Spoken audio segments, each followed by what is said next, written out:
Okay, welcome to the annual meeting of Building a Better Downtown Alliance. I'm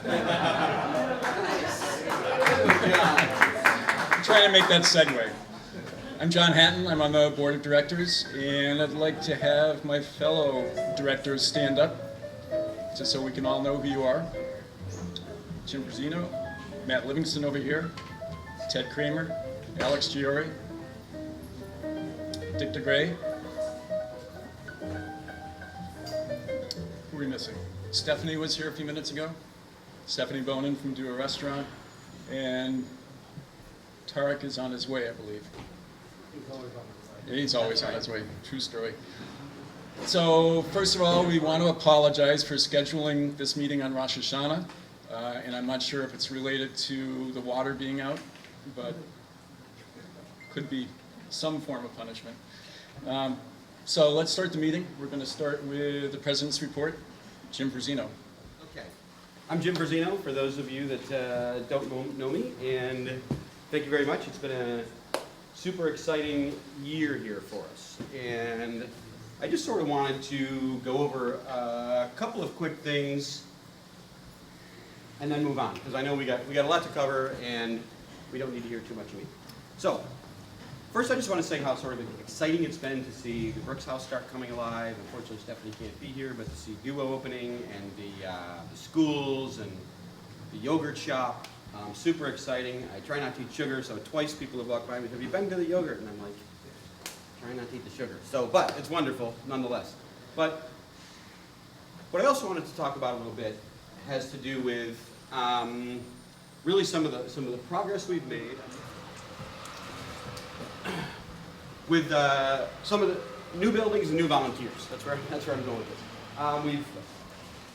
this. As Jake mentioned, there's all kinds of lists out back of all this different feedback that's been gathered around what people see as a great vision, and part of that has resulted in a list of 50 or 60 volunteers of people that have said they're really ready to go. So what I'd like to do is just quickly give a brief bit about how we are now able to go forward in a way that we've been unable to go forward since I got here, at least. Okay, so if we look back just a year ago,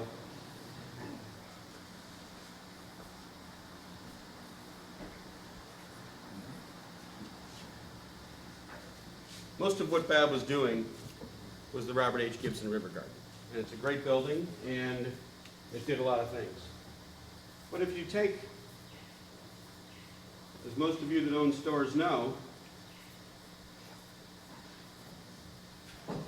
what drives our business is our budget. And since I've been here, and this is my third year on the board, since I've been here, I've got $10 signs representing 100% of the budget. And here's really what we did when I got here, and according to what I've been told, what had been going on for several years before we got to this point.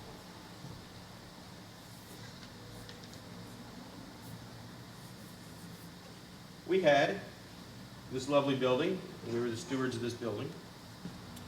And we had staff, one full-time executive director at the time, and several other relatively fixed costs.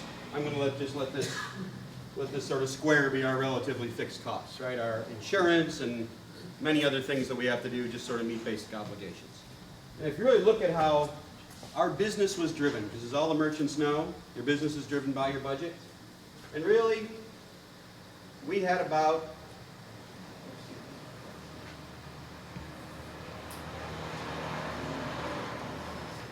this much, about 70%, going to staff and fixed overhead.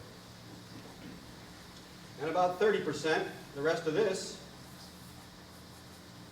going into the river garden. So, as you look at this, you see what's left for promotions, for beautification, for community building, nothing left. What we now have,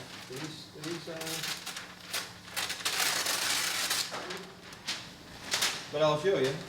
What we now have, instead of a very large building, is a very little office.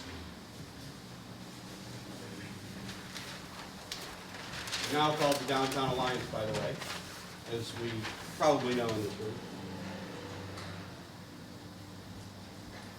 We have now only a half a person, which probably isn't the greatest way to go forward forever, but it's where we are right now. Now let's look at our budget. We've got the same $5 signs, but instead they look like this now. One of them goes here. The rest of these go here into our existing fixed costs. So what we have left now is 4 more signs. And we're here to figure out what to do with them now. Community building, beautification, promotions, all the things that all those people, and hopefully you will tell us even more later, to do. Now, these $4 signs are still not a heck of a lot of money for an entire community. But they're a great start, and they are so much more than we've had in years and years and years. I mean, I don't know if, I can't see because I can't look out there. I can look out, but I don't see her right now. I don't know if Orly's in the room right now. I think that, the Stroll is a great steward of this building. But now we've got $4 signs left to go forward with. And this is what makes me most excited. Since I've been here, the story was always this, right? The story was always no dollar signs. And I've lived plenty of my life with no dollar signs, and it's no fun. Okay? So that's what I'm excited about. In addition, I looked around the boardroom the other day, the board of directors meetings, and I noticed that, other than Alex, I'm the most senior member of the board. I've only lived in this town a few years, 5 years. I'm happy to be here. I love it here. A few members of the board have been here significantly longer than me, but they were new members to the board. So we not only have a new pile of money, we have new board members that are familiar with the town. And to me, this is the new beginning that I'm excited about. I'm pretty sure I basically have given you the gist of my story. Oh, one last thing I want to mention before we move on.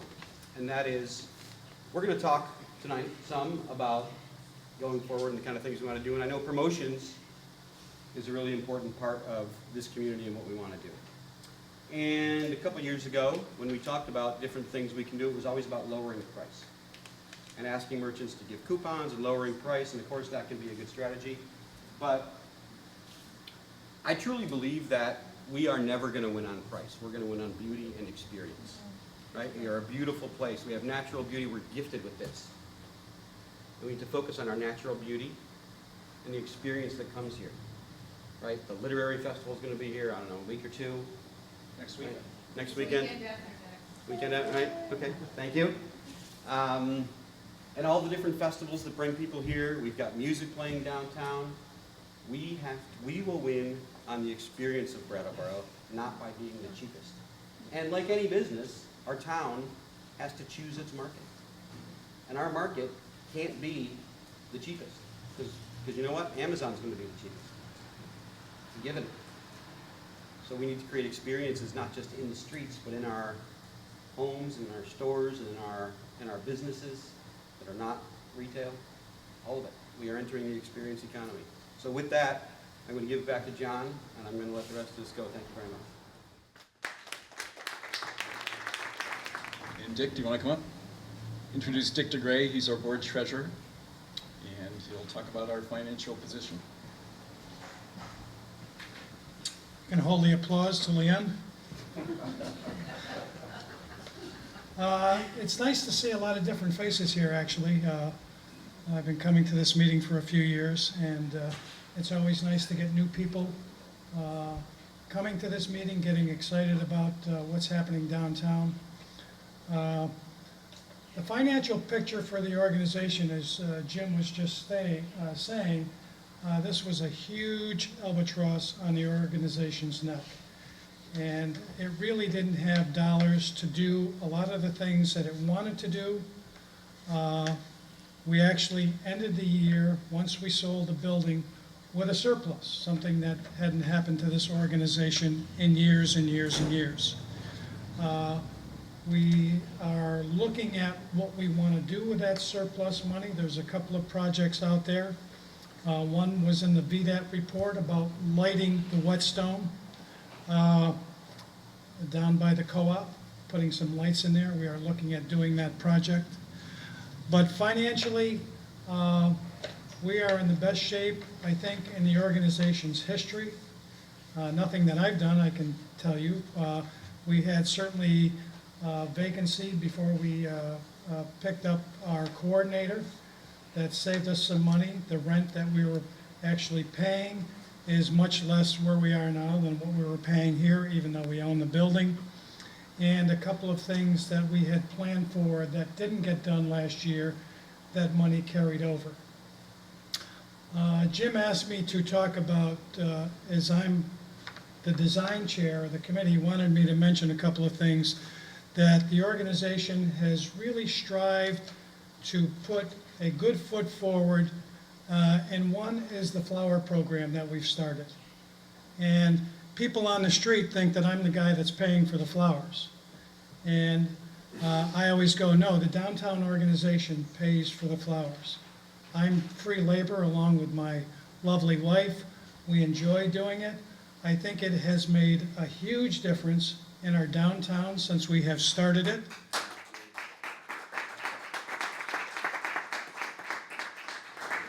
This year, we added flowers and lights down to Plaza Park at the bottom of the hill.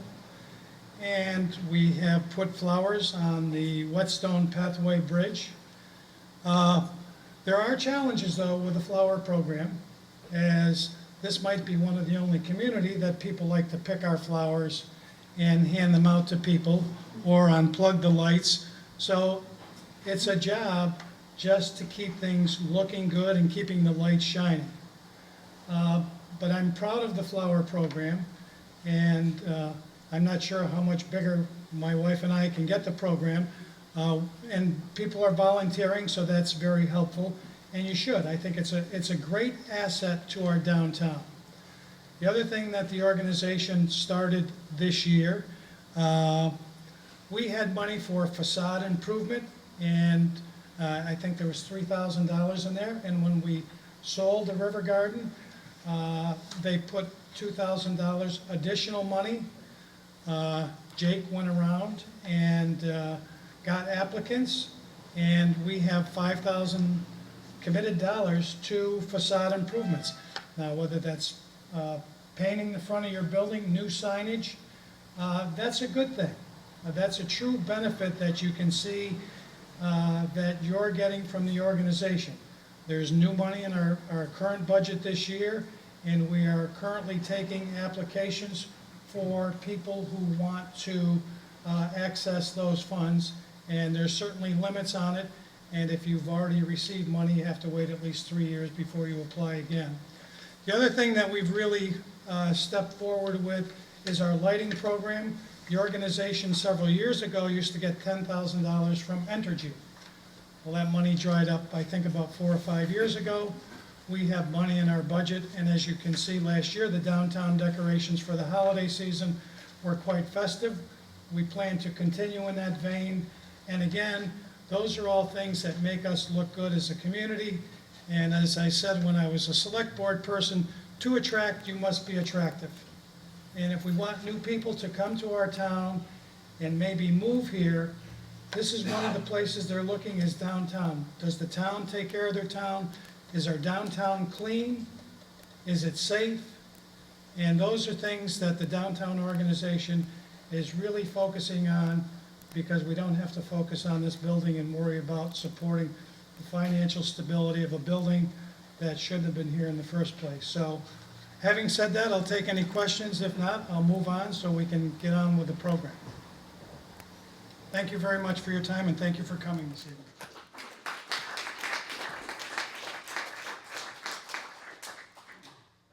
So, Jacob Roberts, I assume most of you probably know him as he's been in most of the stores and talking to building owners. Jake's our downtown coordinator, and Jake's going to give a report on what he's been doing and talk about the committees. Thanks. Hi, everyone. For those that are in the back, if you can't see, the bulk of my presentation is going to be image-based. So if you're having a hard time, I think killing the lights and focusing that helped. So as I think most of you know, this organization is a part of the National Main Streets organization, and they have a structure in place called the 4 points, the 4-point approach, and that's essentially how we organize ourselves into 4 committees or task forces or action teams, whatever we want to call it.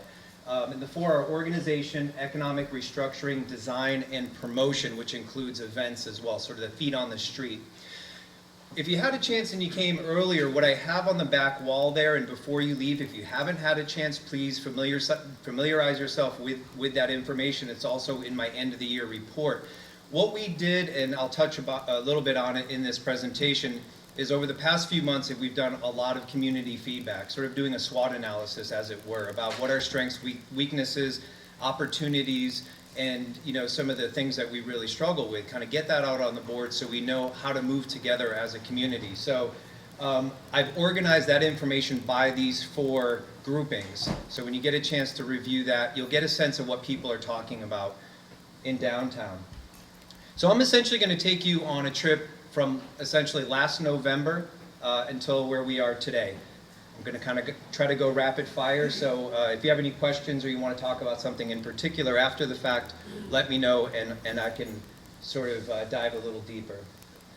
So as was mentioned, we sold this building to the Strolling of the Heifers. In addition to selling the building, we had built in a number of elements into the sale so that this building was open to the community. It kept its namesake, that the placard for the donation for the deck would remain, and some assurances if the building was sold that your investment through our organization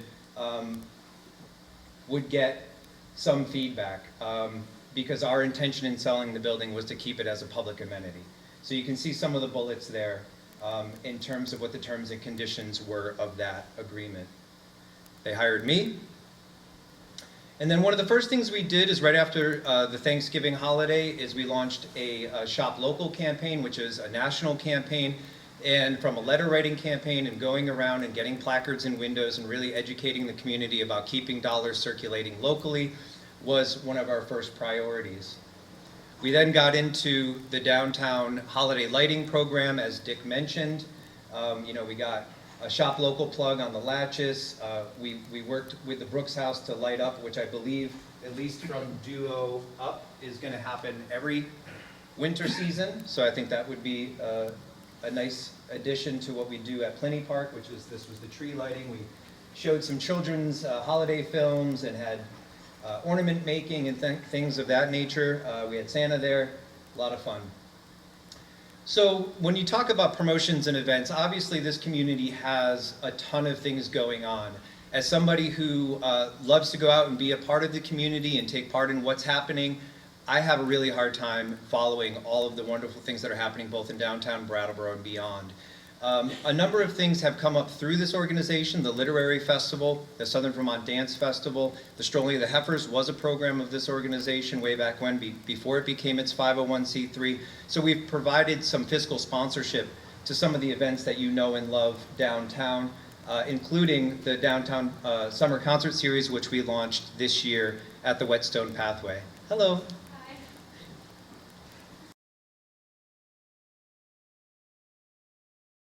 Another thing that we did as part of our outreach and engagement was right around Earth Day, we had a Beautify Brattleboro meeting, with some of that feedback you'll read on the back wall came from.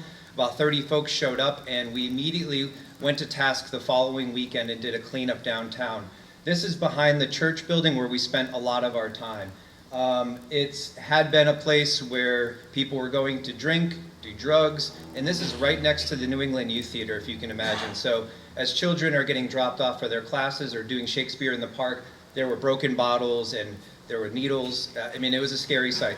So we also worked in other areas around downtown, but this area right here is really where we made an impact. Ironically, it's sort of out of sight, out of mind. But as we look towards engaging the Whetstone Brook, looking at this as potentially a cultural campus, it starts somewhere, you know, and it was amazing to see the community come out and help us clean this site. There was some old graffiti there, and we're actually commissioning artists to go and do a mural with the blessing of the property owner back there. Another piece of outreach that we did is we worked with BDCC and CEVEDS, and most recently on the 22nd, which was just last week, we had a Young Professional Summit. Just over 20 folks came, and their commentary and their feedback is up on the back wall as well. And one of the things that we're talking about is how do you get young people engaged? And these aren't necessarily just the suit and tie young professionals, but our teenagers, people who work at the bagel shops, folks that grew up here and are looking for ways to plug in. And this is really the beginning effort of zooming into Brattleboro and talking about a young professionals, a young people movement here and not just all of southern Vermont. So this gets into last summer when we had the folks from VDAT, the Vermont Downtown Action Team. This was a federally funded project through EPA and HUD. There were a number of consultants that are focused on disaster recovery all over the country came and did a number of charrettes and community engagement pieces. And the results of their work, you'll see the drawings and the sketches on a board back there. I have 3 copies of their full report. If anybody really wants to take that home, you're more than welcome to take one of them. I can also supply you with a PDF link so you can download it or read it online at home. It's an amazing blueprint for us as a community moving forward post-Irene. It didn't just focus on the Flat Street corridor, but really encompassed next steps, both short-term and long-term, for all of downtown. So a couple things to point out in terms of focal areas that they really looked at and spent some extra time on are, this is the bridge to New Hampshire, right out the window here. And so if you can see, there's a rendering of an outdoor amphitheater and park. So using that space there, and again, this information, what they created was based on feedback from this community. They didn't just arbitrarily parachute down in Brattleboro and tell us what to do. This is, these renderings, these drawings, and this commentary is really coming from sort of a genesis of what was brought to their attention here in Brattleboro. Another one is, that's the only blow up. You can see here, this is NEYT, the church building, the opportunity to bring the Brattleboro Museum, Music Center, in, building a building to the curb to define that edge. This is the old Tri-State Auto. And then another one is infill development here, where Samantha Eagle's been working on developing her biologic lot. This is the Sinnell building, and there could be an opportunity for another development there. So there's a lot of bullets and a lot of points, but those are the sort of the main focal areas that they were looking at. So again, as the new downtown coordinator, as somebody who just moved to this community, and because we as an organization, we're in many ways sort of turning the page, opening up a new chapter of who we are and how we serve you. One of the things that I thought, and I believe the board was supportive of, was going out there really and getting a finger on the pulse of what the community was already talking about, sort of what the wish list was. So why take this time to do this research? Well, in the end, if we're looking at revitalization, we want to take this input from the community, make sure that they're being heard, that they can participate in doing this work through volunteerism and or investment. But we want to eventually identify some patterns, create a vision, set some goals, and develop an action plan. And that's the work that we should be doing as a downtown organization. So with the information that we've already pulled in, we feel that we have a really strong opportunity to draft a work plan moving forward that'll satisfy a lot of the needs and issues that were brought to our attention. So this is a really blunt summary of some of this stuff. So what were the strengths? As Jim said, natural beauty, the 4 seasons, access to a lot of outdoor recreation, central northeast location, near New York City and Boston, Lots of arts, culture, creativity. I'm sure none of this is new to you guys. These are the things that people really, kind of give us the gold star for. We have a vibrant downtown. We have cool shops and dining that are unique to the area. A friendly community. People feel that when they're in Brattleboro that they're embraced, that they're welcomed in being here. We have progressive politics, an alternative lifestyle, so that kind of draws people, going back to the 60s and the back to the landers and all that. People still come here looking for that element in our community. A lot of family-friendly activities, healthy foods, and things are on the upswing. I think people generally feel that the Brooks House obviously is a big piece of this, but if you read my column in this week's paper, I also identified a whole lot of other really awesome things that are happening in downtown. So I think people are really getting hip to that. All right, well, don't hold me accountable for these, but this is the feedback. So what are some of the weaknesses? We have an aging population. There's been a youth out-migration of this area. We're trying to turn that tide. Some of the young people and some of the elder folks have said, where's the nightlife? And we have somewhat of a struggling social scene, and a lot of the singles kind of told us that. The idea of we have a stagnant economy, that this isn't boom times, that things are pretty tight, the margins are thin, and that's just not in Brattleboro, that's the region in the nation. Limited housing and commercial building stock. It's not like we have blocks of empty buildings waiting for repurposing. Aging private and public infrastructure. We lost some large employers. A lot of people have been talking about, we need to get that employment base back, whether it's small cottage industries or large employers. Lack of venture capital and investment money. If you feel that that's not the case and you know where that money is, let me know and I'll tell the folks that are struggling finding it. It's not very pedestrian friendly downtown. That was an issue that was brought up over and again from the sights, sounds, and issues of the heavy traffic and the limited space for gathering. So what are some of the opportunities that we can draw from that? And again, this is direct feedback. This isn't me doing an equation to figure out what the opportunities are. This is what people shared with us. So there's an opportunity now to re-envision the future of Brattleboro, and this is part of what we're doing in the town's planning office is going through this. I think BDCC with their long-term economic development strategies are doing this. So we have all of these agencies and stakeholders really looking into the crystal ball, and so it's good times for all of us to participate at this critical stage. So I won't read all these out loud, but one of them is building on those assets: the outdoor recreation, arts and culture, and local food. How do we take what we already have and amplify that and leverage that? We could become a leader in bringing in new young entrepreneurs, recent college graduates, and or retaining the ones that grew up here or came to school here and are thinking about leaving. How do we keep them? So we could come up with some unique strategies to do that. And this latter piece really comes from identifying some of the industry clusters and economic development strategies. We have the assets, we have the skill, and we have the resources in place to be a leader in these sectors. So what are some of the threats? Again, people have told us they don't come downtown anymore because they don't want to wait in traffic. 15, 20 minutes to get from the north end to the south end and vice versa. The heavy, loud, stinky big rigs that take up the downtown streets. It's hard to sit outside and enjoy a latte or have a conversation when that's going on constantly. Partly because of that, our overall quality of life is somewhat diminished in downtown, and so on and so forth. So these are real threats, and I know at many levels these are being addressed by the people, by the agencies, the offices in this community, but as sort of, the general populace, as it were, as folks that are watching this and looking at this maybe for the first time, it gives you a chance to kind of see the whole set, the tapestry of issues that we're challenged with, and how one thread potentially affects all the others. So what are some of the visioning results that we got in? And these are me going to Photoshop and trying to take some of these ideas and put them in pretty pictures. So again, this is highly exaggerated, but what would it look like if Main Street or one of our secondary streets was all bicycle pedestrian friendly and not auto-centric? Could we have welcoming signs at some of these retaining walls when you come in from New Hampshire or on the Amtrak? Doing creative public art, a Paint the Streets program, which we already have. They've done one up on Cedar. Could we bring that down to Main Street? if we were to retire some of our on-street parking, what could we do with the extra real estate? Could we plant more trees? Could we do more benches, street furniture, rain gardens? You know, what would it be like if Whetstone was a pedestrian and recreational path for biking and hiking and jogging?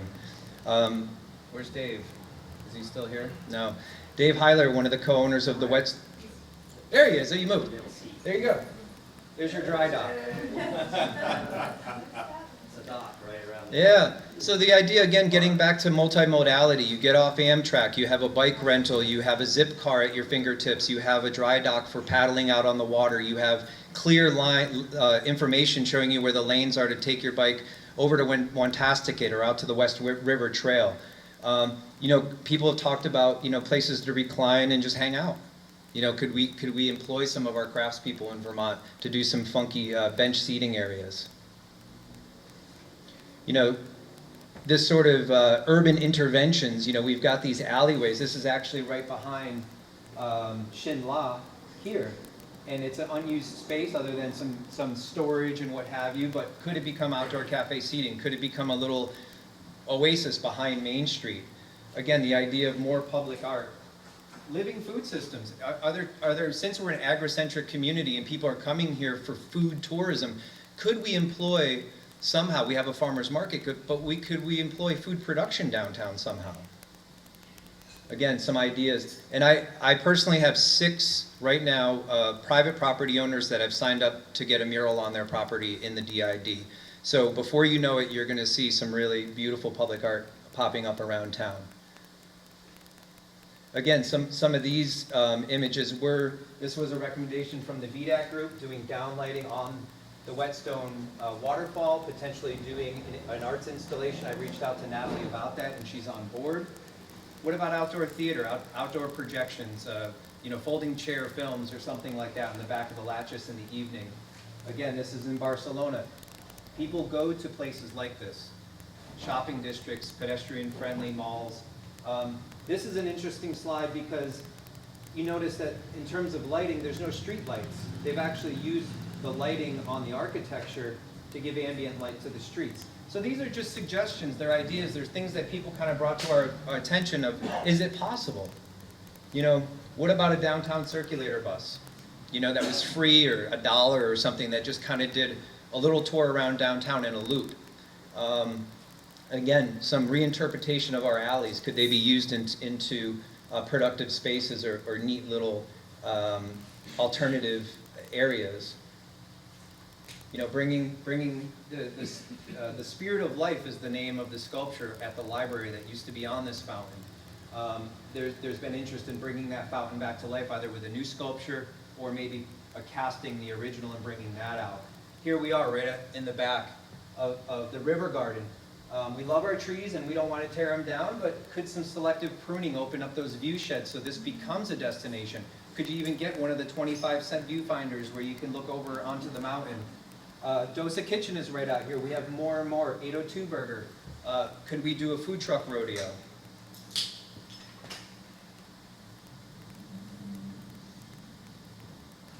You know, there's been some folks talking about should we get street banners downtown for upcoming events or historic information or what have you. Absolutely. There's our skate park, but it's going to be elsewhere. So this, again, talking about infill development, talking about some of these buildings that could support upper floors. If we're going to be bringing in, you know, some of the economic development targets with the CED's report is increased population, both in the youth demographic and overall. Well, do we have the housing stock to facilitate that? Can we incentivize developers to come in and do more dense infill development rather than encouraging more sprawl development? You know, we've got this wonderful building here, right on the back of Arch Street. It's had some funky uses in the past, so I'm told. Could it be revitalized? Could it be brought back to life? This was a suggestion. Maybe this is where the co-working space is, that sort of biz incubator or what have you. So let me just get into some really quick, I know I'm on limited timeline here, so I just want to, these are things that we've done. So I just went to Fantasy World and back to real quick. So on the promotions committee, again, I'm not going to, read every single one you guys can read. But some of the bigger things is we've rebranded the organization. Why I gave you guys sticky notes is at some point tonight, these are the renderings, A through, what are we, F, L, or K, that we got from a local designer for the Downtown Alliance. If one of these sticks out to you as like, yeah, that really hits home as an idea, as a concept, as a sketch, please jot down that letter and leave it behind with us. Part of what we're trying to do tonight is get a feel from what you guys think of our visual representation. And if, just so you know, these two guys are meant to be bridges, not a headboard, as somebody thought before. So that was a big thing, just kind of rebranding ourselves and getting that going.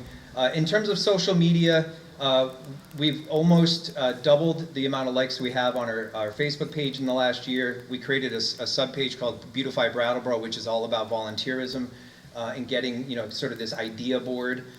So we got a lot of folks using that. We've really ramped up the number of emails we have for our newsletter, and so on and so forth. You saw some of the collateral material that we printed, the trifold brochure.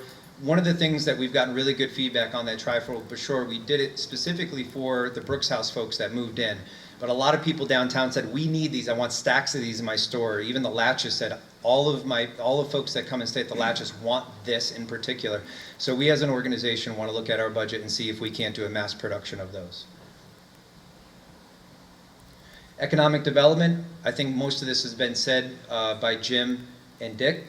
We're out of the red. We're in the black. I think that's huge for us to have a collective sort of sigh of relief and move forward on our program without worrying about kind of what we're dragging behind us. The VDAT report, it can't be understated how important that is for us to have that in-house. We're just beginning to look at it with Windham Regional Commission, with the Town Planning Office, with BDCC and SEVIDS, and in-house for ourselves to see how can we use this as essentially a blueprint for moving forward in downtown development. One of the things, there's lots of sheets out there that talk about the different programs that are afforded to businesses and properties within the DID. I think most of you in the room, if you own a property or a business here tonight, you are in the DID. So there's tax incentive programs, there's planning grants, there's transportation grants, there's all kinds of fun stuff that through our organization you can apply for, or we could co-apply for. So get familiar with those. We did have a woman come down from the state to give a tax credit seminar. We can do that again. We had pretty good turnout. We can have her come back down, Caitlin. So again, there's some really cool things on the high level economic development stuff that we could be looking at. I've been talking with folks about commercial community solar for downtown. So again, if you get involved, you can be an author of that narrative. So in the design committee, again, Dick, I think, touched on most of this stuff. But this is all really exciting, and in the org committee, which is more of the administrative side of things, we did hold a retreat in January, and that was sort of the linchpin moment for us to kind of look in the mirror and say, who are we? How do we serve this community? How do we better ourselves as an organization so that we could fully live into the mission that we're putting forth? We revised our bylaws. We've recruited 5 new members, board members since the winter. We have 50 new committee members. Now, again, there weren't any a year ago. So this is huge. We're going from research and development into implementation now. So those committees, if you haven't signed up for a committee and you'd like to, there's cards at the table. If you haven't signed up to become a dues paying member, which gives you a vote on our work plan and budget, there's cards up front, please do so. We need you guys to participate. There's only so much a half-time staff person and a 10-person board can do. It really takes community engagement. So that's the end of my slide presentation, and I think at this point on the agenda, I'll turn the lights on first and foremost. And then we had the award, I believe, right? Sorry? The award? Yes. Okay. Thank you.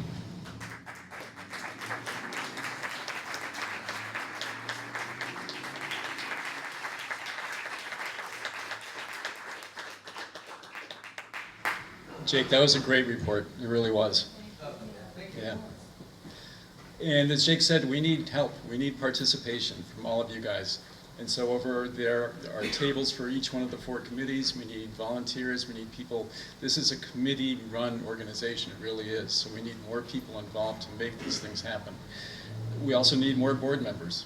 So if you have any interest in that, talk to one of the board members around, talk to me, talk to Jim, Jake, anybody. But please do get involved. That's how things are going to happen. Next, I want to bring Jim Verzino back up to present our annual Larry Cook Award. So Jake, just to be clear, these are potential logo designs, and we want people to vote on them?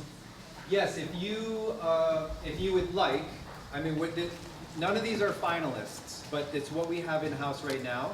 If you think one of those logos speaks to Brattleboro Downtown Alliance, I'd love to get a little card back that says which one. If none of them speak to you, feel free to write a little sticky note that says 0, none. If you are a graphic designer in the room and you think you have an idea of what would work really well, give me a little rough sketch and I'll bring it back to our designer.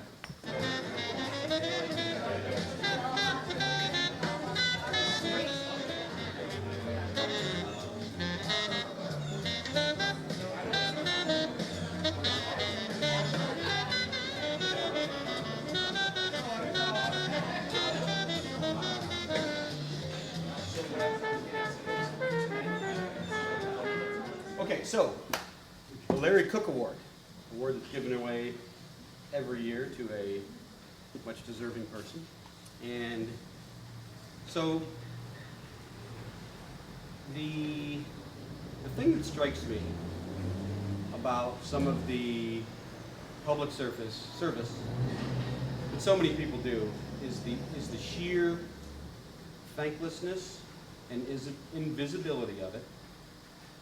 And sometimes to do something really big, something that matters, genuinely being cut down for. So this particular person has been just a wonderful mentor of mine and somebody I've really relied on. And she did some really thankless work in getting us to these $4 signs. And this is a lovely building, but we needed this because, as you all know, when you got more when you got money, you can never improve. And finally, we are at a space where we're ready to actually get above water and improve. So it was a thankless job to basically stop her life, at least a lot of her personal life, for over a year, come back to being president of the organization, and help us to liquidate this wonderful building to what is now a better home for it, Sterling and the Heifers. So Donna Simons, thank you very much.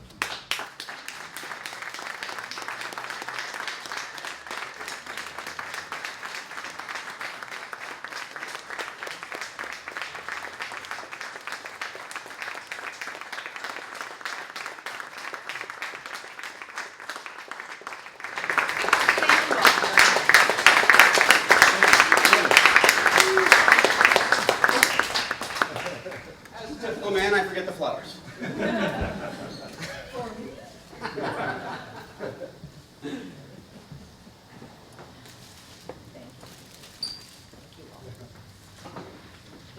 No speech. We're going to open the meeting up for your input. Nancy? I have, two inputs. One input is Jake has spent so much time working on the mural that's going to go on the side of my building, on the Harmony lot, everyone's books building, and I just really wanted to thank you publicly because it's been a lot of work.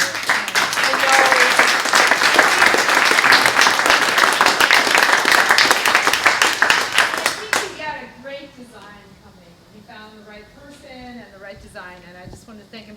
And the other thing is, just in terms of outreach, you mentioned something about with the young professionals, especially people that have grown up in the area and have a lot of loyalty to the area. And one of the things that I'm not sure how to do outreach in this way, but my daughter and I can think of about 15 other young people who have all become teachers in the local public schools who grew up here.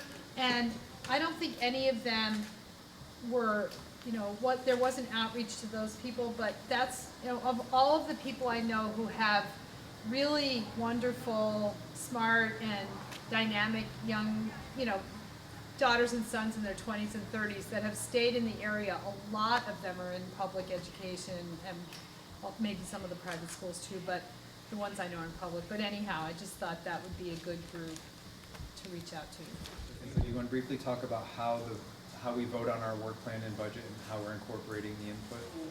Show of hands, who's a member? Of You're a property owner, you're a member. Okay, so for you folks in the room and then everybody else that we snail mail on our membership list, you'll get a card asking you to vote up or vote down our fiscal year 2016 work plan and budget. Okay, so after we get input this evening and all of the input we got from the community, the board and I will come together and hash out a fiscal year 16 work plan and budget. This evening and in the near future, it's an opportunity for $25 if you're a non-member to become a member so you can vote on the work plan and budget. And then next year, raise your hand and say, I'm a proud member of the Downtown Alliance. So I just wanted to let you guys know a little bit about how your input this evening is going to fold into the process of developing a work plan. This isn't just about, what do you think? So, more input, more feedback? Questions about what we've told you in this meeting? Penny? Well, I would just like to say I was super impressed by that. I don't think I was at the last meeting, but I think that the ideas that you have come up with there are really great, and that's all I'm going to say.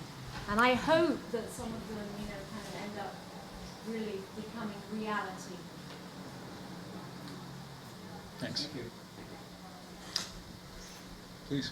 I just want to mimic thanking Jake for all of your hard work, because I feel like for the dance festival this year, it was really awesome to have someone to reach out to ask questions, to be like, hey, I'm trying to get the word out to this group of people, do you have any ideas? And also just general energy around it and positivity, and it was just really wonderful. And also, I can't write Jake is great here. And also the young professionals group I went to also on Monday, and I thought that was really great. It's one of the first times that I can remember being invited to a young professionals group, and it is a tough place to be sometimes in this community, so it's really wonderful to have that support of the whole community of young professionals working together. I thought that was really great and a really wonderful turnout, so thank you for putting that together. Can I say something as Please. a board member? Yep.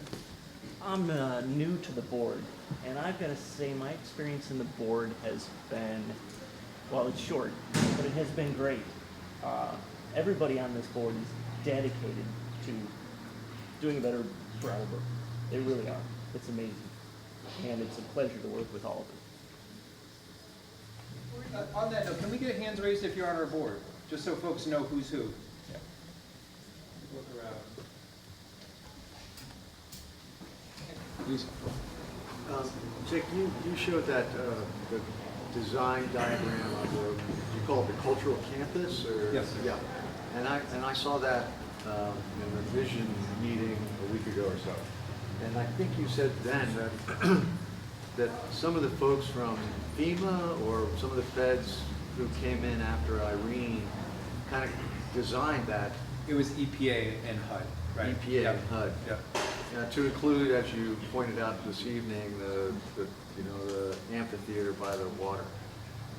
Since this is already in their memory bank, computer-wise at least, does that enable Brattleboro to begin planning or thinking about how to implement such a thing with the possibility of federal grants, assistance, et cetera, et cetera? This is a perfect opportunity for me to put Gary on the spot. You don't have to answer that question specifically, but I'd like to introduce Gary Holloway. We have a Holloway and a Holiday in town as well. So Holloway, he's the new. What is the exact title? I don't want to misrepresent your title at state level. I'm the downtown program coordinator for the state. So I work with the community planning and revitalization for the state. And I can't speak on a federal level because I don't work with federal, and I am new to the state. I can tell you that there is potential money through the state to implement some of these programs. that was through the VDAT, suggested through the VDAT. And, you know, speak a lot on that. And you're familiar with some of the programs, you know, Downtown Transportation Fund or Strong Communities, where they can take some of these elements that they have in the VDAT report and put it towards a master plan for the downtown, for example. They could implement some of those elements. So there is, and I'm sure there is some federal money as well. I'm just not as familiar with what those are. And at the back of their report, like the last 5 pages are identifying streams of funding for their recommendations. So I didn't mean to put you on the spot there, but I should have introduced you earlier. Sorry about that. Yeah, and take advantage of you know, in the time that's left on the VDAT, which I think is up at the end of the year or soon. Right. Use them as a resource if you need to go back to them and talk to Tripp and Ben. You know, I'm sure you've been in communication with them or Richard. Now, do you have a specific interest in that development there on Flat Street, the cultural campus, or? Well, I think the cultural campus, if that's the title we're going to use for it, is illogical. Obviously, when the feds see it, then the rest of us ought to see it. Right. And so I'm just interested, you know, what are the next steps? You know, as I understand it, there are toxins to be removed, and you know, and that kind of thing. And I just wonder if the Downtown Alliance has put, you know, has sort of focused on that at all. So I've been meeting frequently with Naomi, with NEYT, who is managing that process for NEYT. I've also met with Janet Wallstein, who owns the church building, which would hopefully become the future home of BMC. And all parties are very interested in moving that idea forward. So I think the time is always right to continue to come back to the table and see where everybody is, and then see sort of how we can tie it all together. And I'm sure Rod's office would love to help facilitate that. Thank you. Thank you. Jay, could you explain 2 terms, DID and VDAT? The Downtown Improvement District is our hard boundary. If you know, this is the Connecticut River, you know, we have a somewhat gerrymandered district that looks like that. So pretty much all of Main Street from the Commons when it turns into Putney Road, all the way down to the Marlboro Grad Center on the southern end. And then, you know, you get your High, Elliott, Flat, Dysfunction Junction, you know, and our fun little residential side streets up here. But it's primarily a commercial district. So this special assessment district, just to let you guys know how we get our funding, is the property owners within this defined district pay a special fee to this organization for our base budget, which is approximately. Yes. Tax. We pay an additional percentage of property tax that goes to the town and runs through the town. It's back to us. Yes, just a couple technical points. Don't forget Marble College, the Tech College. That's part of that, the DID as well. And it's called the Downtown Investment District, not improvement. Oh, we don't need to improve. We just need to invest. I stand corrected. The Downtown Investment District. Okay. It's called the Downtown Improvement District in a lot of places, and I just. Okay, thank you. What's the 2015 work plan? I know today is mostly about 2016. Yeah, grab on if you take my coordinator's report, it outlines what the goals and objectives of our 2015 work plan is and updates where we are on that. So it spells out the entire work plan. I've got copies printed. I can make sure you get one. And VDAT report. I only printed 3 copies of the VDAT report. It's about 75, 80 pages or so. What does VDAT stand for? Vermont Downtown Action Team. So, if you really want that report, if that's something that you want to dive into, let me know and I'll give you a copy. Otherwise, email me and I can send you a web link for it. I have 3 questions. I think it's my first time being here at the meeting. I'm a co-owner of Maple Leaf Music on Elliott Street, and I also have a design firm. So I have 2 business interests and perspectives on the town. My first question is, you know, being in the area for 7 years now, I sort of saw Brattleboro on one side, and then there was the flood and the fire, and you know, there's been a lot of issues with homelessness, and so I think that the image of Brattleboro from a tourist perspective, has been somewhat tarnished. And I think that now that we've sort of turned this corner and we're opening up a lot of new things, and we've got the flowers and the lighting, that there would be a benefit to pushing forward a marketing program to tourists that do come to the area. I think this idea of the gateway to the Green Mountains is really a nice idea. So that's my first point. The second one is, I'm curious how you're going to be implementing some of these ideas you did talk about. And is that going to be found in the coordinator's report, or would I find that on the website? And then my third question is how does the Downtown Alliance interact with the select board in town? And how do decisions actually get made? Is it something the Downtown Alliance really has any input into? Or is it, because I watched the whole skate park thing unfold and I was really excited about some of the things, and then it just seemed like at the very end it was nothing that the committee really shaped the outcome of. So just put those out on the floor. And Yeah, okay.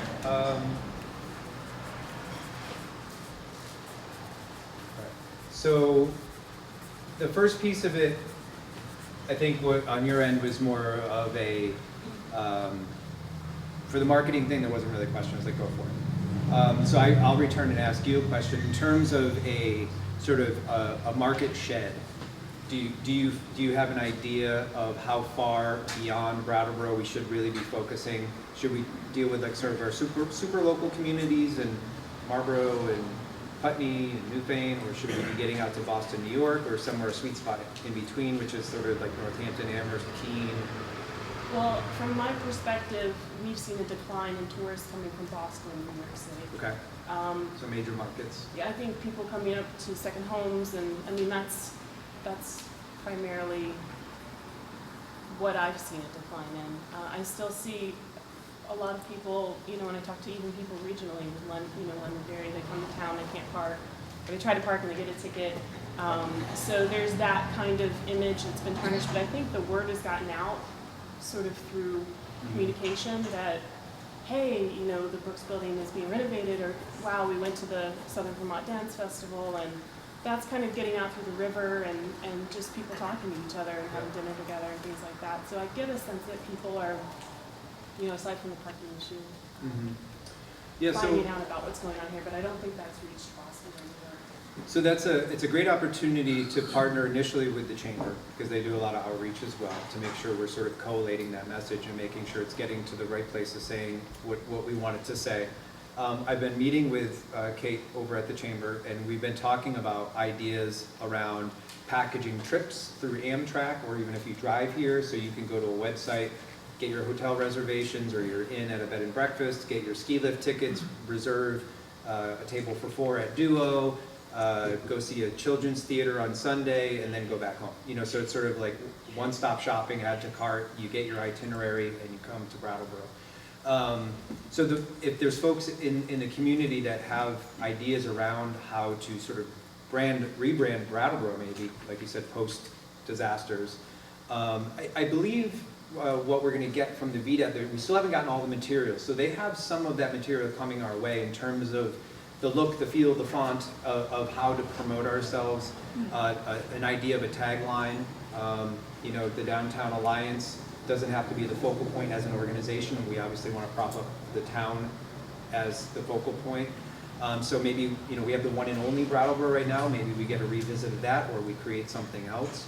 But then, you know, I'm constantly getting phone calls and emails from magazines, from newspapers, from all kinds of marketers in the tri-state area, in New England and New York, even saying like, hey, get an ad in the paper, so on and so forth. So I think a big piece of it is just getting everybody on board as to what that messaging is and why. You know, is it for an event? Is it for just leaf peeping, or whatever it is?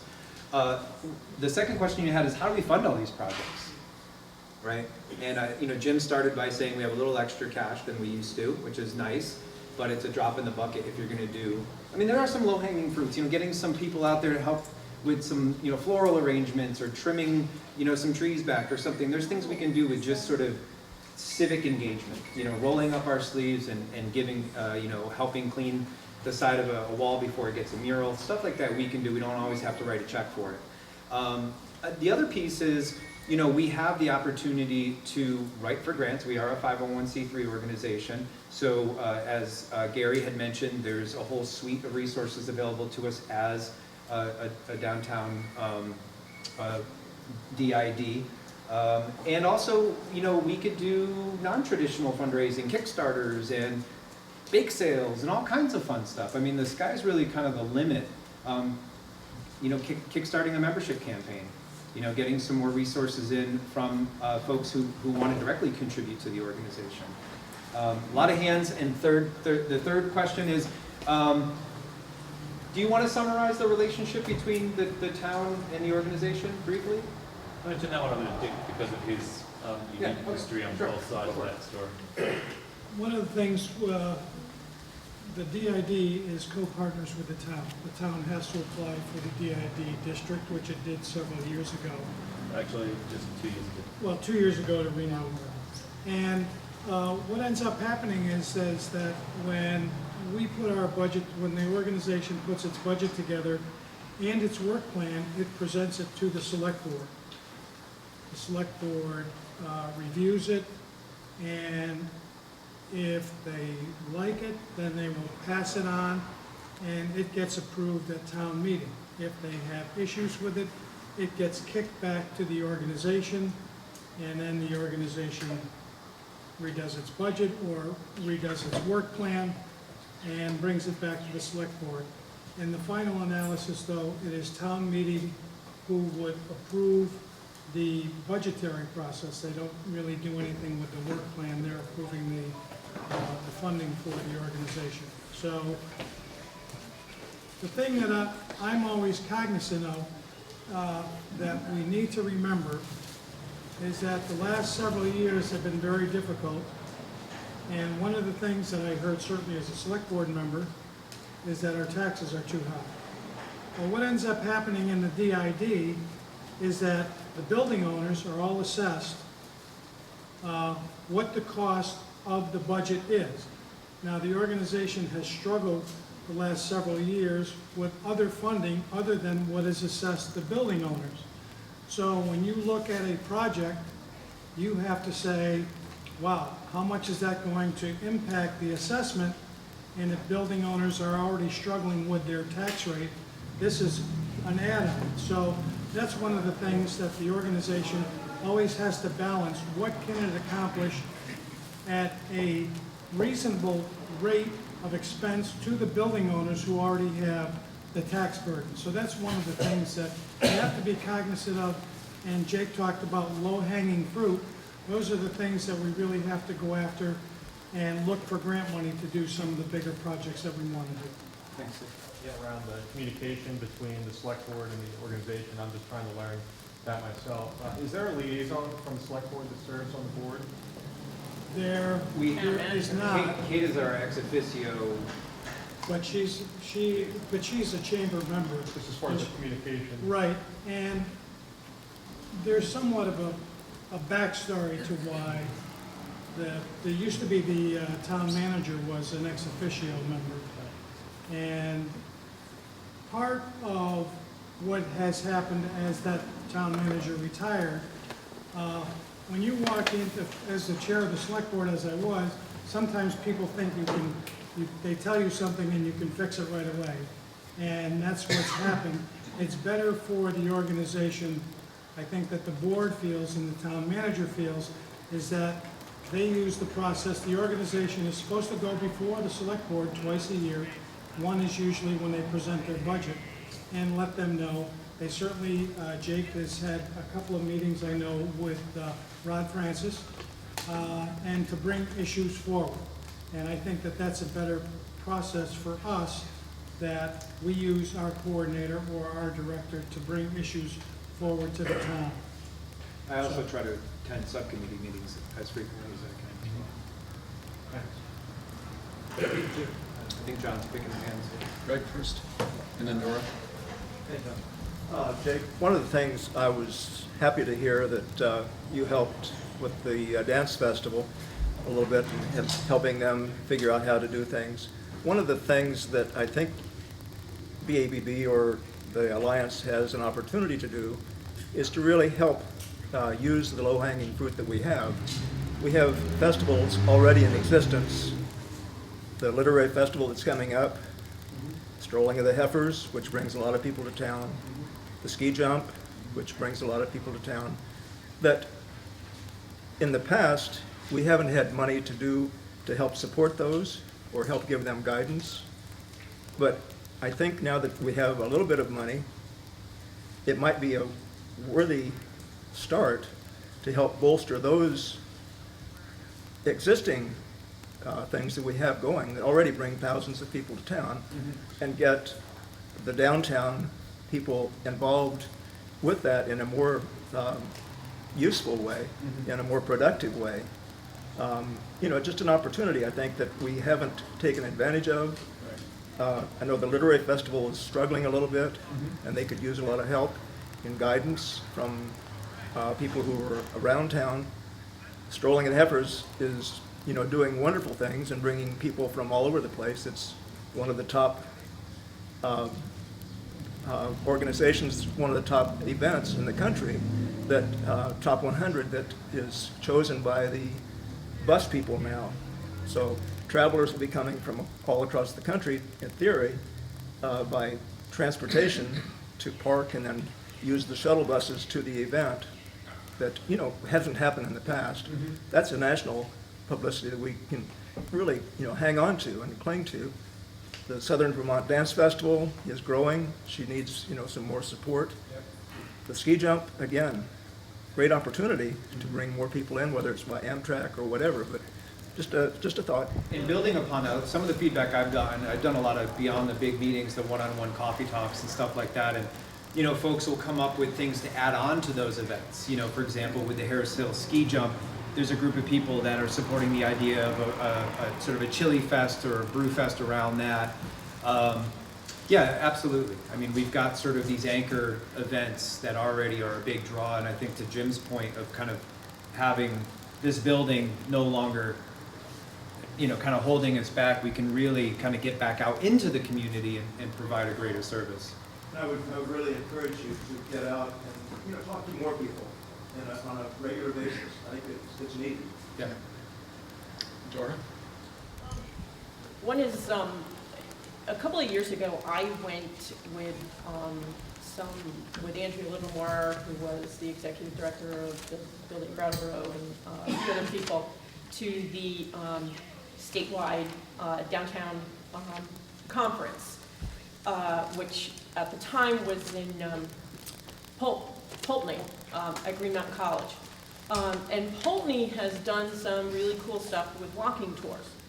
And they created, I think there's 4 different tours, which they created like recordings where people could get it, and they would charge a certain amount of money for people to rent the thing, and they could do a walking tour. And then there was one that they did on that was a driving tour that was on the quarries, which was very unique, but unique to them. And there are many things that are unique to Brattleboro. Some of our architecture, the industrial history that we have with the SU Art Factory and some of the other things. And it didn't cost them a huge amount of money to create these things. So, and there was some discussion about it at the time, and I know I probably brought it up in at least 2 other meetings since then about doing this. I'd certainly be willing to help work on something like this and enlist the Historical Society on doing it. But it's one of those things that, when people come to town, you put it out there that these are things that are being offered, and it's just yet another thing to get people to sort of move around and experience the whole community. And, so I think like that's our very own Freedom Trail. Exactly. I mean, we've certainly got the Freedom Trail thing that is happening, and I think we should be jumping on board with that, because we are certainly part of that, and the state is promoting that. So that certainly would be one of the things that we should be promoting. But so I would just like to put that out there as something that's really easy. The other is, now that we have some of these things that we're trying to do with the Light Up Brattleboro and the flower program and all of this, how do we take those things, step them up a little bit, and make them uniquely Brattleboro? Because we have a lot of unique things. We've got all these arts organizations all over the place and artists everywhere. How do we take that and make it unique in Brattleboro so that it really, really looks like the bohemian place that is being promoted out there? Because I've got to be honest with you, we were much more bohemian 10 years ago than we are now. So it's being promoted as bohemian, but we're not really anymore. So how do we make ourselves what we're marketing as, you know, as sort of, so those are the two things that I just wanted to bring up. Maybe we don't want to be bohemian. Well, we might not want to be bohemian, but that's what we're marketing. Donna, and then Alex. It gets back to the marketing question, and I just have to say that it takes volunteers. And marketing and some of these ideas would come out of a promotions committee, and a promotions committee could have 50 subcommittees, and there could be one committee that works on, you know, trying to develop a plan to bring the people in New York and New Jersey and Boston into Brattleboro, and that might be 4 people. And they might meet 4 times a year or more often, and in a maybe an informal sort of way. But out of that committee work is how it happens. Because ideas are cheap. Ideas are, I mean, we're all filled with great ideas. And the hardest part of moving forward is the implementation. And the implementation comes from those of us who can give just maybe an hour a month to the place that we have passion, the program that moves us. And you'd be surprised how much you can get done, how little money you really need, but it can't be just raising your hand and asking Jake to do everything or the board of directors, because it won't happen. So I encourage everybody to pitch in and not take on the whole world, but just find the one thing that really grabs you and see if you can get on a committee and do it. And we'll be a great town for it. Thank you. Alex? I wanted to add on the village that I lived in France, we had a walking tour like that, and it's a fabulous way to, even for the local kids from the schools would come and they would do theatrical walking tours, which was an interesting way to go. But I think one of the major difficulties would be the traffic downtown, the trucks, because you can't have you know, even if you've got your headphones on, you're not going to be able to hear anything when you're standing in front of Brooke's house. And I kind of ran something by Jake a little while ago. I'm wondering who would be amenable to contacting, maybe coming up with a committee or several people and contacting the logging company and just talk about rerouting, not putting them on the defensive, but just talking to them about eventually. I see that you're laughing, Bob. Do you know something I don't? You can't get there from here. You have to go through town. There's no way to go because they're coming. When I'm just asking. That's why I'm putting it out there because it's an obvious problem. Maybe you want some background on this? Sure. Yeah. Yeah, please. Yeah. Hi. I'm Rod Francis. I'm the planning director. The issue of truck traffic in villages in Vermont downtowns has been an ongoing issue for an extremely long time.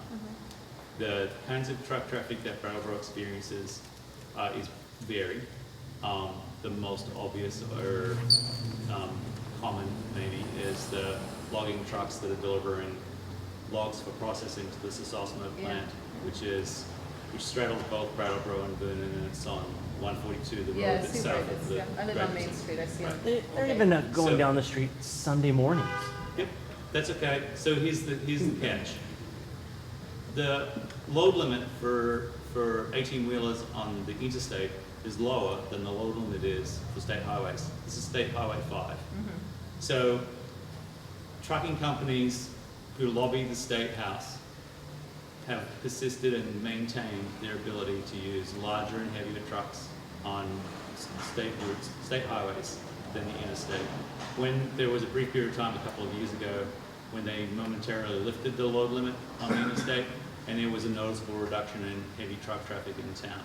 That didn't last, and so they're back. The process of actually changing that regulatory setting is immense, and part of it is to do with the fact that Vermont as a state, apart from tourism, depends really heavily on two industries that are intimately related to our landscape. That's the dairy industry and the logging industry, and they both use very heavy trucks.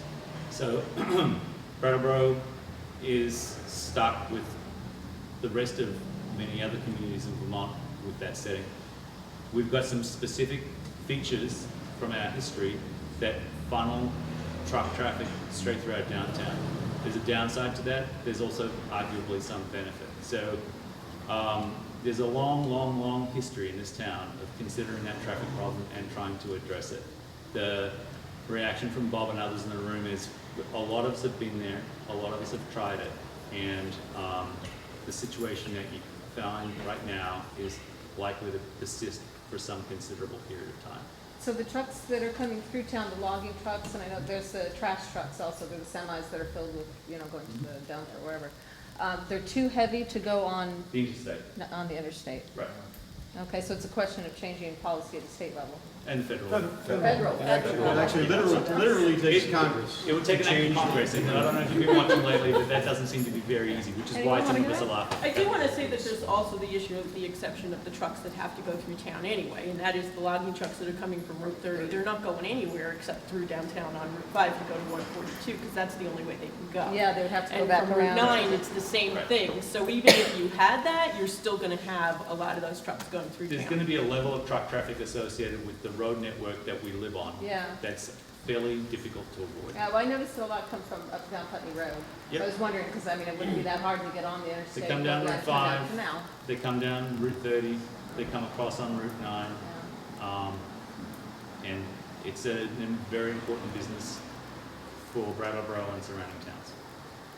Funnily enough, I was just about to sort of ask that question, is, you know, because the trucks situation, and I also just, what's the realistic likelihood of us getting rid of the you know, making the town pedestrian? Because that obviously affects the trucks coming through. Doing something like that is a probably decades-long kind of project, which doesn't mean it can't be undertaken. But you know, we as a group need to look at those kinds of projects with that kind of perspective. That's what I would say about that. Yeah. And so, to be clear about it, it's State Route 5, which means if you're going to change the traffic that goes on State Route 5, at the very least, you're going to be involved with the legislature. And that's not a fast-moving outfit. And there are a variety of stakeholders that are not present in the room. So there are people, for instance, in residential neighborhoods 3 blocks from here. So if you were to designate some kind of network of local, very small streets as the alternative route for heavy vehicle traffic, then you're going to impact another neighborhood. So the whole question becomes very complicated very fast. And, you know, like I said before, it's not amenable to a speedy resolution, and it very much requires just moving the problem to another neighborhood, or accepting the circumstances as we find it. Is there any way that you could approach the trucking companies and see if they could make their trucks smaller? You know, so that... They're driven by the same kind of economic decision making that we all driven by. It's much cheaper to have one driver with a very large load than 2 drivers with smaller loads. You know, it's not... I think it's possible that there are long-term shifts that we can look forward to, including what the trucks are fueled by and how much noise they make and a variety of those kinds of questions. But the reality is, given the nature of the industry right now and the industries that those trucks serve, it's unlikely that we'll see significant change in the short term. Well, I clocked 6 prehab houses going past my shop today. Yes, it's an oversized truck route, so when you have a house delivered, which many of us have had, that's where they go. That's where they turn, yeah. Right. 6 what? Question here. So I had 2 things since the 6 truck thing houses? came up, since I had the first thing.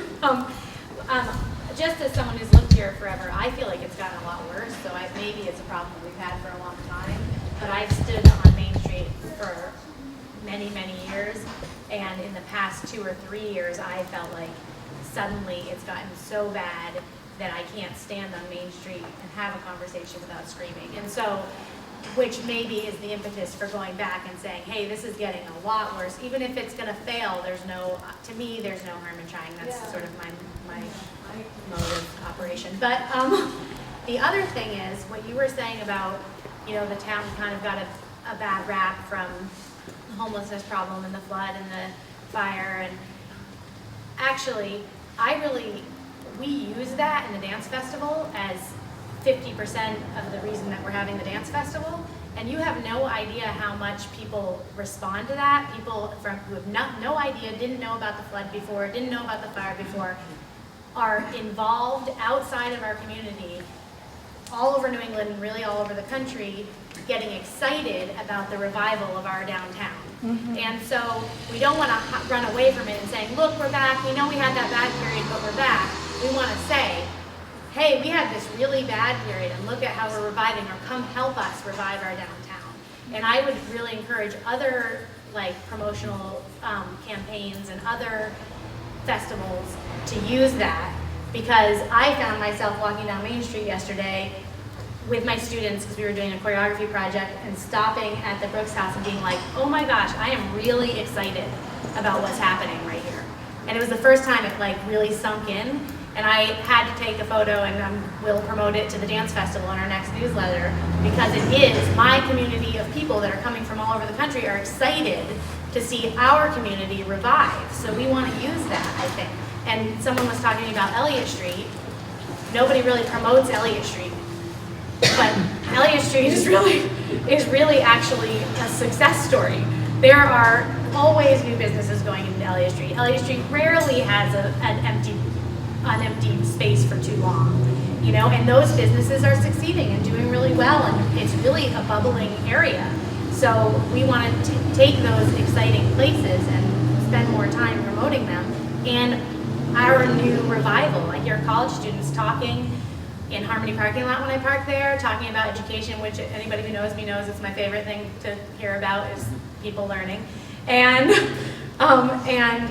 they're talking about it, and then they're going to the frozen yogurt place, and then they're going to Amy's. They're spending their money downtown because these colleges are here. So we need to like really start using this revival and using the bad things that have happened to help this town get more business. So 2 points real quick. There's been a number of requests to bring back, I guess, what was the Elliott Street Block Party. So that's something that we could look into, about celebrating Elliott Street as a neighborhood. There's also been discussion about, you know, this is a pretty big area, this downtown district.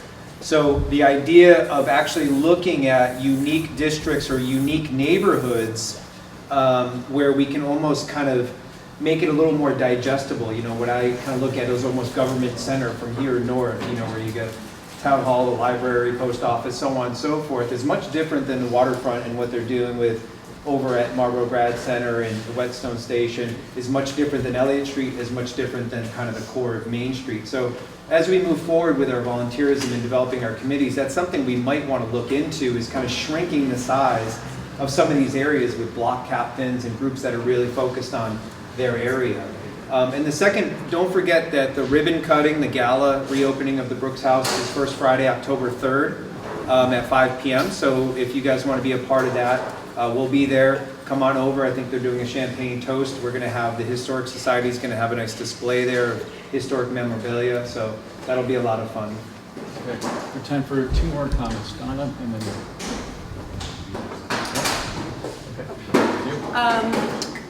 I know when I open my mouth, I'm essentially volunteering myself for a committee, and that's fine, so I'm happy to take this on. Yeah, but Dawn, is that your name? I sort of have, my gut tells me that what Dawn said with New York and Boston being real markets for Brattleboro, I'm curious if anyone's done any kind of analytics analysis about how people are finding us and where they're coming from. You know, so I know Alex just left, but when people go to the co-op website, like how many hits is he getting from New York and Boston? Like I think we want to confirm that that's where the VDAT report VDAT has has that it, yeah. information. And how did they? That was just a snapshot of a 2-week period in October, I think, Yeah. right? Well, I think it's twice. we originally got a 2000 census market study done by Arnett Muldrow, and they just revised a 2010 market study.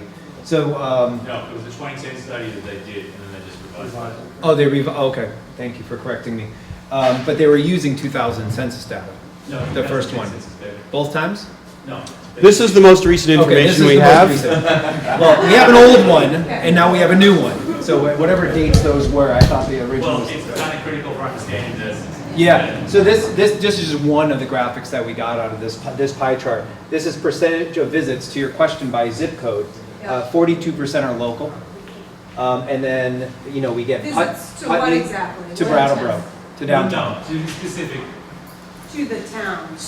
Retail establishments in the downtown improvement district or the downtown investment district that participated in the survey that the VDAT team undertook. In other words, willing to share information about credit card transactions that were, so you pull a zip code. That's the source. Is You the pull a credit zip card. code from the credit card transaction. Yeah. And that's what, then you establish the home address of the credit card. Yeah. And that's how they derived the data. And it was, and they based it on, so that was the local data source, and then they also used 2010 census data for other demographic information. And did they provide a pie chart of how much per capita was spent? So 42% No, was from it Brattleboro, but 80% was spent from It was Mass? to basically measure the diversity or the range of people using the downtown on a particular date or a range of dates in October. And it was done to establish both the primary market, the secondary market, and then, for want of a better term, other. So the primary market, it was Brattleboro and the immediate surrounds. The secondary market was a distance, probably a 45-minute commute away across 3 states. And then the other category was everything from Alaska to Puerto Rico or wherever. And then just a follow-up question, what about efforts working with our friends in the north at the ski mountains? Has there been anything there? Because that's what, those people are driving by us to get there, and I just wonder if there's going to be some co-marketing and co-branding efforts. Because they're really marketing in Boston and New York. Yes. And why can't we Stop and get your groceries. Yeah, why can't we ride on the top? top? And they do, they go to the co-op and buy their stuff for their second home to go skiing, and so maybe there's just some. And everybody possibilities doesn't there. like to ski. So there's Yeah. people up there who would like to do everything. Well, I know they're really struggling over the summer, though. Their summer season up there is, they can't seem to figure out how to get people to come up there anymore. They're having a hard time. Right, and one way of interpreting these figures is that it's the local market that's still something that is significant about downtown and needs attention paid to. Right? When you talk about marketing, Mount Snow has tough money. I think everybody in the room is aware of what they're doing up there. What we have to figure out is how do we get those 20,000 people that are up there for one weekend, how do we get a piece of them to start traveling a little bit east to see our town, and then maybe we can get them back. That's a huge number of people that I believe and have believed for a couple of years that we should be up there as an organization handing out pamphlets to say, hey, this is what we have down here, because those are people that are actually coming. They're coming, they're staying up there, and so if we can catch a piece of that action for people to come down, we're going to benefit from that. So there's things that are going on in our region, and we're not communicating enough with the region to try to do cross promotions to say, okay, you've got them, you've got a great event, how can we get them down here? How can we get them from Wilmington to Brattleboro? And that's something I'm going to emphasize to the organization when we put our budget together, that we need to start going to some of these big events outside of Brattleboro and do some self-promotion at these events to bring people here. So that's a great question. Yeah, and I would just suggest Facebook ad and Google ads. And you just write in Tough Mudder, someone's participating in Tough Mudder, or they're Googling it, and then Brattleboro ads come right up. It's inexpensive and really effective, and you can track it all, so.